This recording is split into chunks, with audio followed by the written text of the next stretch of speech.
Assalamualaikum warahmatullahi wabarakatuh. Selamat pagi bapak-bapak, selamat pagi ibu-ibu. Kita bicara di sini peran pendidikan keluarga dalam mewujudkan anak Indonesia yang berkarakter. Bagaimana mewujudkan anak Indonesia yang berkarakter? Ya, dalam kita mewujudkan anak berkarakter, secara otomatis kita meninggalkan suatu pola-pola yang lama yang sudah sering dilakukan oleh pada zaman-zaman dahulu waktu bapak sekolah. Ada istilah namanya adalah calistung, baca, tulis, hitung.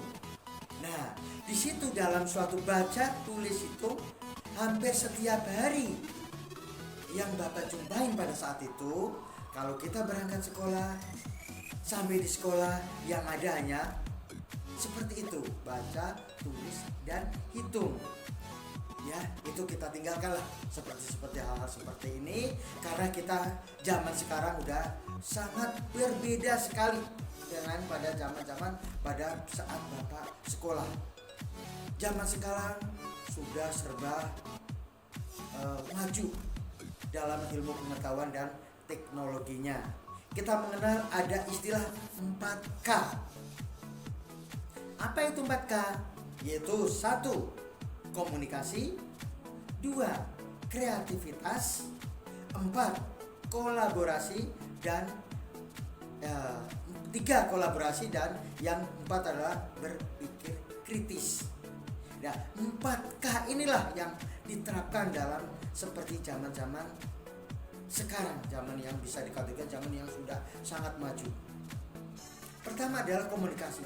Bagaimana kita menjalin komunikasi antara keluarga, anak, dan sekolah.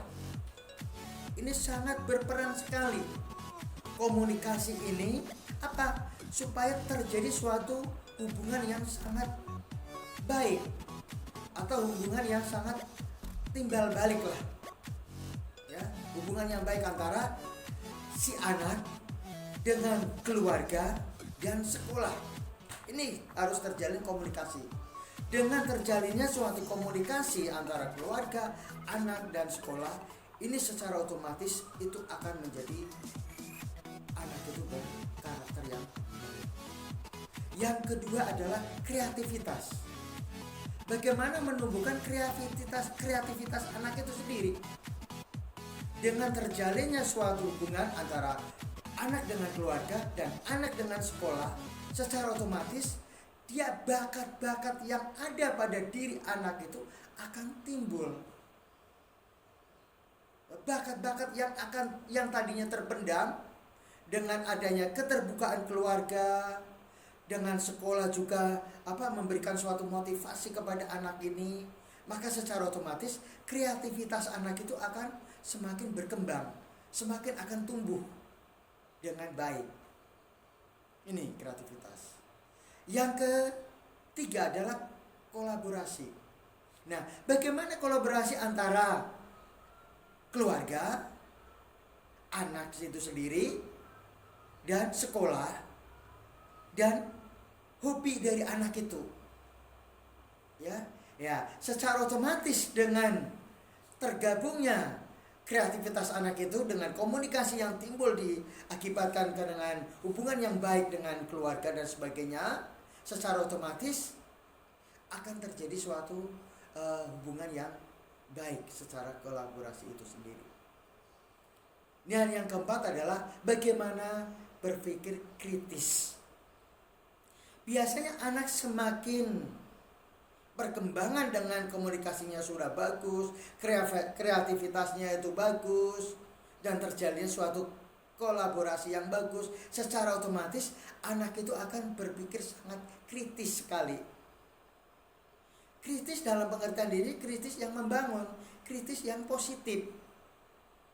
Ya, apa yang dilakukan umpamanya keluarga melakukan hal-hal yang tidak sesuai dengan apa yang menjadikan keinginan anak itu sendiri, biasanya dia akan secara otomatis akan menolaknya. ya. Maka jangan istilahnya orang tua jangan terlalu kaget apabila anak itu kritis. Kenapa? Kritis itu sangat positif sekali, ya. Saya kira cukup sampai di sini, ya. Mungkin apabila ada suatu kesalahan, ya, mungkin bisa kita perbaiki kembali, ya, nanti pada pertemuan-pertemuan yang akan datang. Cukup sini. Assalamualaikum warahmatullahi wabarakatuh.